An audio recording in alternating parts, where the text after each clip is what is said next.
Suara klok terdengar tegas saat Jin Runcandel bangkit berdiri. Tangannya menekan kuat tanah, mata birunya memancarkan keteguhan yang tak tergoyahkan. Dia bergumam pada dirinya sendiri, baiklah, aku sudah memutuskan.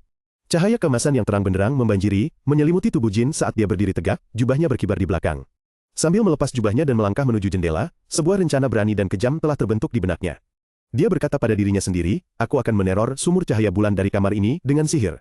Begitu menggabungkan energi kegelapan 4 bintangku, aku akan memiliki kekuatan penghancur setara 6 bintang. Ketika aku menggunakan sihir pada tingkat itu, mereka pasti akan mengira itu adalah penyihir setidaknya 6 bintang. Siapa yang akan menduga seorang anak 15 tahun bisa menjadi penyihir 6 bintang? Tidak ada. Bahkan Feradin Zippel baru saja menjadi penyihir 6 bintang. Pikiran-pikiran terakhirnya bergema di atas pemandangan kacau, berlumuran darah merah pekat. Jin sedikit menyeringai, sebuah rencana sempurna perlahan terbentuk di benaknya. Lagi pula, berkat sifat energi gelap, aku tidak akan meninggalkan jejak sihir apapun. Jadi tidak ada alasan untuk dicurigai. Jika ingin memalsukan TKP agar terlihat seperti serangan dari luar, cukup dengan memanggil petir. Begitu selesai bicara, kegelapan di bawah kaki Jin mulai bergelombang, bergolak seperti makhluk hidup. Aliran udara hitam pekat merambat keluar dari tumit sepatunya, menyebar ke seluruh lantai. Jin berteriak keras, lepaskan energi kegelapan. Seketika, pusaran energi biru kehitaman meledak dari posisinya, menelan seluruh ruang dalam malam yang tak berujung. Tentakel-tentakel kegelapan memanjang, ganas dan kacau, menghapus segala sesuatu dalam pandangan. Saat badai energi mereda, hanya tersisa kehampaan yang gelap pekat. Jin berdiri di sana sendirian, diam-diam, mengagumi kekuatan yang baru saja dilepaskan. Dia berbisik pelan, suaranya bergema dalam keheningan mutlak. Benar-benar. Di tengah ruang yang gelap gulita, kilatan petir biru kehijauan mulai memancar dari kehampaan, berderak dan melilit jari-jari Jin. Ia berpikir dalam hati, bagaimanapun juga, ini benar-benar rencana gila. Meskipun rencana itu sangat berisiko, senyum penuh semangat dan sedikit nakal terukir di bibir Jin. Arus listrik semakin ganas, meledak di sekeliling tubuhnya seperti jubah badai petir. Rambut hitamnya berdiri tegak, diwarnai biru mistis dari petir, dan setetes keringat menetes di pelipisnya, bukti dari ketegangan yang ekstrim. Energi berputar membentuk aliran kuat, kilatan petir tidak lagi berupa percikan terpisah, melainkan menyatu menjadi ular listrik murni, berliku-liku dan meraung di telapak tangannya. Kekuatan mencapai puncaknya, rambut Jin berubah menjadi putih keperakan yang cemerlang, berdiri tegak dalam badai energi. Matanya kini bukan lagi biru kehijauan, yang dalam, melainkan telah menjadi dua permata yang memancarkan cahaya menyilaukan, penuh kekuatan. Senyumnya semakin ganas, memancarkan ketegasan yang tak tergoyahkan saat ia mengaum, melepaskan seluruh kekuatan yang telah terkumpul. Panggil petir. Sebuah gelombang energi dahsyat meledak, menenggelamkan seluruh jalanan dalam lautan cahaya biru terang menyilaukan. Petir-petir ganas menari, merobek ruang dan menghancurkan segala sesuatu yang dilaluinya. Saat guncangan susulan berlalu, meninggalkan kehampaan yang hancur dan tanah yang hangus, Ceres Endorma tercengang menyaksikan seluruh kejadian itu. Mata birunya yang sedingin es melebar, memantulkan cahaya gemerlap sisa-sisa petir. Rambut platinum panjangnya melambai-lambai lembut ditiup angin yang membawa panas dari ledakan itu.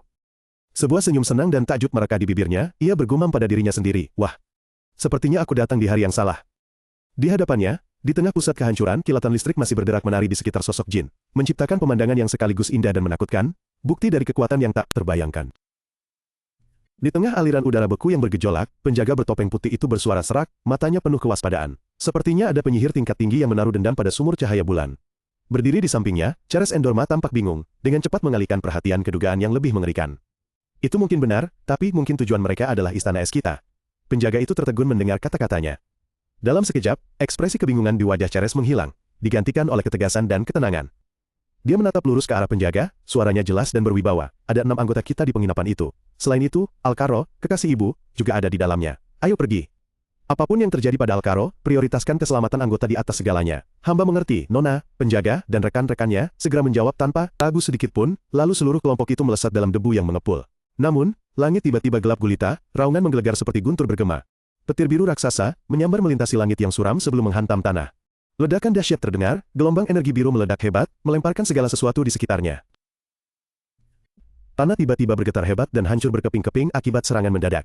Di tengah pemandangan kehancuran, seseorang dari kelompok itu berteriak dengan marah. Sialan! Siapa yang melakukan ini, bajingan itu? Katamu kau sudah membunuh para penyihir Zippel, bukankah sekarang mereka kembali untuk membalas dendam? Itu hanya kebohongan, balas orang lain dengan kesal.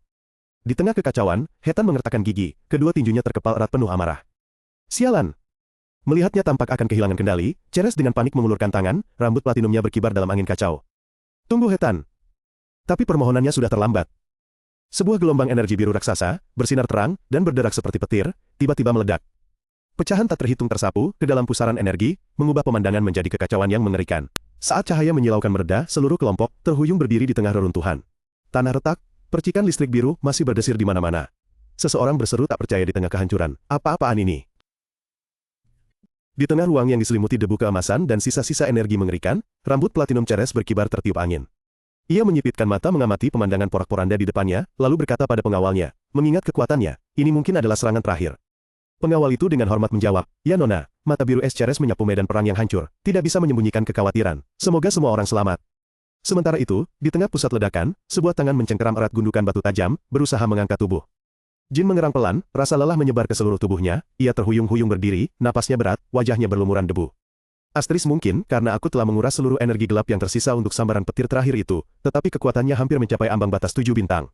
Beruntung berkat liontin ini, aku bisa menghindari luka yang fatal, asteris batin Jin, tangannya, tanpa sadar menyentuh objek yang memancarkan cahaya biru lembut di dadanya. Ia mengamati sekeliling. Para prajurit Istana Es, meskipun terluka, tampaknya semuanya selamat. Asteris. Tapi di mana Alcaro? Jika dia masih hidup, ini akan menjadi kesempatan bagus. Asteris aliran pikiran Jin, tiba-tiba terputus saat ia menyadari sesuatu yang aneh. Ia terdiam, matanya yang tajam mengarah ke satu sisi. Hah? Ceres Endorma berdiri di sana. Rambut platinumnya berkilau kontras dengan kekacauan di sekitarnya. Mata birunya yang sedingin es menatap Jin, dan dia berkata dengan suara tenang, sedikit terkejut. Ternyata, ada orang seusia denganku di Mamit. Jin mendongak, wajahnya yang kotor menunjukkan ekspresi terkejut sesaat. Ceres sedikit memiringkan kepalanya, nadanya berubah dari penasaran menjadi memerintah. Kau baik-baik saja. Sepertinya kau juga terlibat dalam serangan ini. Sebaiknya segera keluar dari sini. Cepat dan bangunlah. Tepat pada saat itu, seorang pria bertopeng, bawahan Ceres, bergegas menghampiri dan melapor. Nona, anggota kami ada di sana. Mereka terluka, tetapi semuanya selamat. Ceres menghela napas lega, tetapi tatapannya langsung menjadi tajam dan dingin. Dia memerintahkan dengan tegas, melegakan, minta semua orang berkumpul di luar. Jika mereka masih mengawal Alcaro, suruh saja mereka membunuhnya. Kata-katanya yang kejam membuat Jin, yang masih berlutut di dekatnya, terkejut. Bawahan itu tidak ragu sedikitpun, langsung menunduk, dimengerti. Setelah memberikan perintah hidup dan mati, Ceres melanjutkan menganalisis situasi dengan ketenangan yang menakutkan, karena semua sihir tampak serupa, serangan ini pasti dilakukan oleh satu orang saja. Jika menemukan seorang penyihir, tangkap mereka. Baik Nona, jawab bawahan itu, lalu segera pergi untuk melaksanakan perintah. Jin diam-diam mengamati gadis di depannya, aura kekuasaan yang terpancar darinya hampir nyata. Dalam benaknya, kepingan-kepingan mulai menyatu. Asteris, apakah dia putri penguasa Istana Es? Menilai dari apa yang dia katakan, sepertinya, bahasa Tufal. Jadi dia datang ke sini untuk menghabisi Alcaro. Bagaimanapun, dia akan mati, mungkin tidak perlu diperiksa. Masalahnya adalah apa yang akan terjadi selanjutnya. Akan sangat merepotkan jika putri penguasa Istana Es mengingat wajahku. Menyadari bahaya, Jin panik, mengangkat tangannya untuk menutupi wajahnya, berusaha menyembunyikan sebanyak mungkin.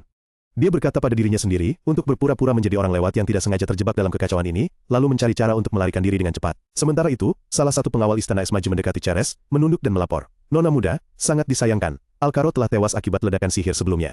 Kami gagal mengawalnya. Berlawanan dengan ekspresi menyesal pengawal itu, Ceres hanya menjawab dengan dingin, mata biru esnya tanpa riak. Oh ya, baguslah. Aku datang ke sini, agar kalian tidak perlu repot mengawalnya. Kalian sudah bekerja keras menghadapi temperamen si bodoh itu. Pengawal itu terkejut dengan pengakuannya, hanya bisa tergagap, Nona muda. Mengabaikan ekspresi terkejut bawahannya, Ceres melangkah maju dengan bangga. Di bawah terik matahari gurun, dia mengangkat pedangnya tinggi-tinggi ke langit. Suara otoritasnya bergema di mana-mana, menyatakan kepada kerumunan yang tertegun melihat, mulai sekarang, penginapan ini akan berada di bawah kendali Istana Es.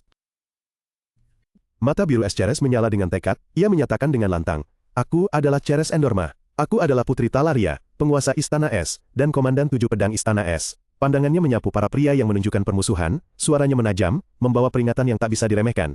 Siapapun yang menentang ini akan dianggap musuh Istana Es. Keheningan tegang dengan cepat pecah. Seorang pria bertopi fedora, kumisnya bergetar marah, menggeram sebagai balasan, jarinya menunjuk lurus ke wajah Ceres. Jangan bercanda, tidak peduli apakah kau putri penguasa Istana Es atau tidak, ini Mamit.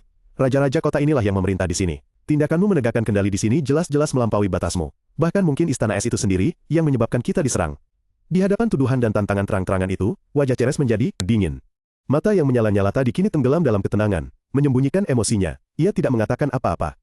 Seketika, aliran udara dingin membekukan meledak dari bawah kakinya, menyebar dengan kecepatan mengerikan. Ceres menerkam dan merenggut nyawanya dalam sekejap. Aku yakin aku sudah mengatakan, jika kalian melawan, kalian akan dianggap musuh Istana Es. Aliran udara dingin menyelimuti reruntuhan berdebu saat Ceres Endorma muncul, pedang es di tangannya memancarkan cahaya biru yang ajaib. Raja Mamit? Apakah mengaku sebagai raja di lubang sampah ini telah menyebabkan Istana Es diremehkan? Jika terungkap bahwa serangan ini menargetkan Istana Es, kalian akan menerima kompensasi yang layak. Dia berjalan dengan tenang di antara puing-puing, rambut platinumnya berkibar lembut ditiup angin. Lalu dia berhenti, nadanya menjadi lebih tajam. Namun, jika target penyihir itu adalah salah satu dari kalian, dan Istana Es hanya secara tidak sengaja terkena dampaknya, apa yang harus kita lakukan? Pertanyaannya, menusuk tepat ke inti hati, membuat seorang pria dengan kumis terkejut, wajahnya berubah pucat. Itu. Seketika, ledakan energi es yang sangat dingin meletup dari tubuh Ceres. Apakah kalian tidak melihat dengan jelas mengapa kita harus memiliki wewenang di tempat ini? Di hadapan kekuatan yang tak tertahankan, para pria hanya bisa menundukkan kepala dalam diam. Melihat itu, Ceres sedikit menyeringai sinis, menarik kembali aliran udara dingin. Hah? Baiklah, lakukan saja sesuka kalian. Kita semua sepakat bahwa kita harus menemukan dan membunuh penyihir itu. Tentu saja, pertama-tama, kita harus mencari di antara para penyintas. Tentunya bukan orang kami. Di sini tidak ada penyihir sama sekali. Ceres bersuara dingin, namun siapa yang tahu apa yang sudah kalian para sampah lakukan sampai membuat orang lain marah. Anggap saja perlawanan kalian berakhir di sini. Selesai bicara, ia berbalik, tak memedulikan mereka lagi, tatapannya beralih ke sisi lain di antara puing-puing. Dan kau, ia bersuara, menatap Jin yang terduduk di tanah berbatu tak rata. Mengapa anak kecil sepertimu ada di sini? Apa kau tak dengar aku menyuruhmu pergi? Jin menengadah menatapnya, wajahnya berlumur debu, tapi masih menyunggingkan senyum yang sedikit canggung. Ia tergagap menjawab, ya, agak menakutkan juga. Kaki saya juga terluka. Maaf. Mendengar itu, Ceres tertawa terbahak-bahak, ekspresi kesal awalnya menghilang, digantikan oleh rasa geli.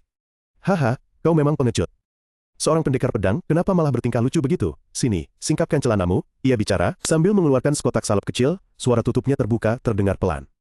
Bagaimanapun, kau cukup beruntung, bisa selamat setelah serangan ini. Jin pelan lalu perlahan menyingsingkan celananya. Ceres berlutut di depannya, rambut platinumnya yang terurai, seperti air terjun bergerak lembut. Dia dengan serius menyatakan sambil mengoleskan salep pada luka Jin. Aku, Ceres, sedang mengobatimu. Anggap saja ini suatu kehormatan. Menghadapi kebaikan tak terduga ini, Jin diam-diam berpikir, bagaimana ya aku harus membalas kebaikan ini? Ceres Endorma tersenyum cerah, matanya melengkung penuh kebahagiaan. Ia menatap Jin, nadanya sedikit bangga sekaligus tulus. Lupakan saja, bukan masalah besar kok. Lagi pula, bagaimana orang sepertimu bisa membalas kebaikan orang sepertiku? Anggap saja, kau sudah punya beberapa kenangan indah, itu sudah cukup. Sesekali kalau teringat kejadian ini, sampaikan salamku pada Istana Es ya. Baiklah, sampai jumpa. Setelah selesai bicara, Ceres berbalik. Rambut platinum panjangnya berkibar, ditiup angin, jubah putih bersihnya dengan pola kepingan salju yang rumit sedikit bergelombang saat ia melambaikan tangan untuk terakhir kalinya. Sosok punggungnya yang anggun perlahan menghilang, meninggalkan Jin sendirian di antara puing-puing. Jin berdiri diam di sana mengawasi. Ia dengan lembut mengangkat tangannya, senyum yang samar-samar sedih namun tulus terukir di wajahnya yang berlumuran debu. Ketika bayangan Ceres telah sepenuhnya menghilang dari pandangan, senyum di wajah Jin pun sirna, matanya menjadi tajam dan teguh, seolah semua emosi lembut barusan telah disimpan rapi. Asteris tugas selesai.